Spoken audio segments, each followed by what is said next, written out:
Bueno, en primer lugar, un saludo especial para las autoridades de la Universidad de San Marcos y un agradecimiento especial por poder participar de este encuentro, en el cual yo voy a referirme a un nuevo aniversario del 1 de mayo, ahora en tiempos de pandemia. Considero que el 1 de mayo constituye la fecha fundamental del movimiento obrero y de la solidaridad de la clase obrera en el campo internacional para liberar al trabajador de la esclavitud capitalista. Aquel 1 de mayo de 1886, los trabajadores decían que no querían 8 horas para trabajar menos, sino que reclamaban 8 horas para trabajar, 8 para descansar y 8 para la casa y el esparcimiento. Los llamados mártires de Chicago exigían la reducción de la jornada de trabajo a 8 horas. La concentración a la que se llamó en procura de sus demandas provocó graves enfrentamientos entre los trabajadores que reclamaban y los esquiroles convocados a romper con la huelga y las llamadas fuerzas del orden. Reunidos en la ciudad de Chicago, en la plaza Haymarket, una bomba lanzada en forma anónima mató a un policía. Luego fallecieron 5 personas más. La policía reprimió a la multitud y como consecuencia de ello fueron muertos 38 obreros. Los llamados mártires de Chicago, que eran periodistas en general, no se encontraban en dicha plaza, sino en la sede del periódico Arbeiter Zeitung, de origen alemán y perteneciente a la clase trabajadora. El 17 de mayo de 1886 se inició el juicio ante un tribunal especial. Se eligió al jurado, compuesto por personas con marcados prejuicios antisocialistas y antianarquistas. El fiscal Grinnell los acusó por los delitos de conspiración y asesinato de policías. La prensa, como la del Tribuno de Chicago, editorializaba arengando que el plomo debía ser la mejor alimentación para los huelguistas y que la prisión y los trabajos forzados eran la única solución posible para poder enfrentar y frenar la cuestión social. No se pudo probar en el juicio la participación de los acusados en los delitos. Sin embargo, los acusados, Spice, Person, Fisher y Engel, fueron sentenciados a la horca por un tribunal de justicia de los Estados Unidos. Por esos días, el gran escritor cubano José Martí señalaba que fueron condenados por explicar en la prensa y en la tribuna las doctrinas cuya propaganda les permitía la ley. En su alegato, el ya referido Spice dijo que mi defensa constituye vuestra acusación y mis pretendidos crímenes son vuestra propia historia. Luego de ser condenados, el 11 de noviembre de 1887 fueron ahorcados. En 1893, un nuevo gobernador del estado de Illinois, John Atchell, accedió a revisar el proceso. El juez Hemenhardt estableció que los ahorcados no habían cometido ningún crimen y que habían sido víctimas inocentes de un error judicial. Lo mismo que años después sucediera con el caso de Sacco y Vanzetti. En 1889, el Congreso de París resuelve recordar a aquellos mártires cada 1 de mayo. El 1 de mayo de 1990 se lleva a cabo en mi país, la República Argentina, la primera concentración de trabajadores para recordar esa fecha.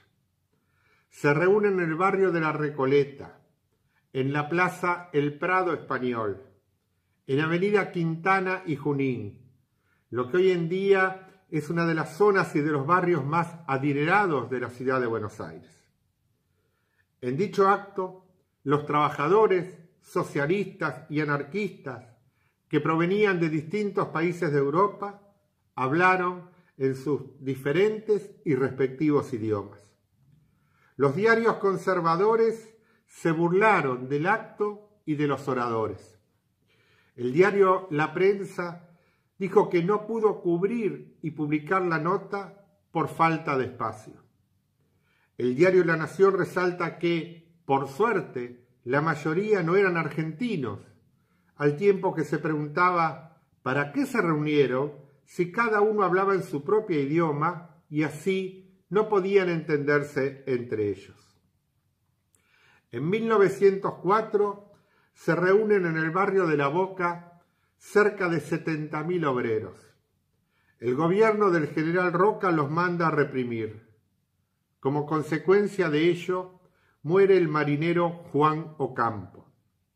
Los propios trabajadores los llevan a velar al diario La Protesta, de origen anarquista de los trabajadores. El presidente de la Nación, general Roca, ordena destrozar las instalaciones del diario y se llevan el cadáver de Juan Ocampo. El escritor Osvaldo Bayer dice que se trató del primer desaparecido en la República Argentina. En 1919, bajo un gobierno ahora democrático, se produce lo que se llamó la Semana Trágica. Los metalúrgicos que tenían una jornada de 10 horas reclaman por las 8 horas de trabajo. Como se las niegan, comienzan un paro metalúrgico en el barrio de Pompeya, en los talleres de Bacena. Como consecuencia de la represión policial, mueren 4 obreros. Comienza entonces un paro general. El presidente Hipólito Yrigoyen no solo manda a reprimir, sino que deja que la Liga Patriótica Argentina, de extrema derecha, se enfrente con los trabajadores para frenar a los bolcheviques en el país. Se produce así una semana sangrienta que va a dejar un saldo de un centenar de obreros asesinados. Han pasado ya muchos años de aquella situación que hoy estamos recordando. Pero la historia del movimiento obrero en América Latina se enlaza con las represiones y asesinatos, aún en la actualidad, provocados a trabajadores, sindicalistas, activistas y defensores de derechos humanos, por parte de gobiernos de distintas extracciones bajo el dominio capitalista. Y con una justicia y con la complicidad de la prensa que responde a los intereses de ese sector dominante. Actualmente la huelga se transforma en delitos de coacción, extorsión, desobediencia o asociación ilícita, al tiempo que se criminaliza la protesta social y se convoca a un modelo y a un patrón de conducta que se caracteriza por la represión y una regresión a centurias anteriores. Hoy el mundo nos atraviesa con una situación de pandemia debido al COVID-19 que afecta derechos y garantías esenciales y que ponen en jaque y en disputa los modelos de gobierno y las posiciones ideológicas, las que, sin duda, se encuentran presentes más que nunca. Vemos así que, mientras que en unos países se promueve la vida de las personas, en otros se privilegia la seguridad económica. Al tiempo que observamos que el cuerpo, especialmente de las personas que trabajan, se convierten en el riesgo del trabajo y por lo tanto se los manda a confinar de manera obligatoria. En síntesis, como el derecho del trabajo se emparenta con la crisis, la historia del movimiento obrero lo hace con las luchas por la independización de la clase obrera.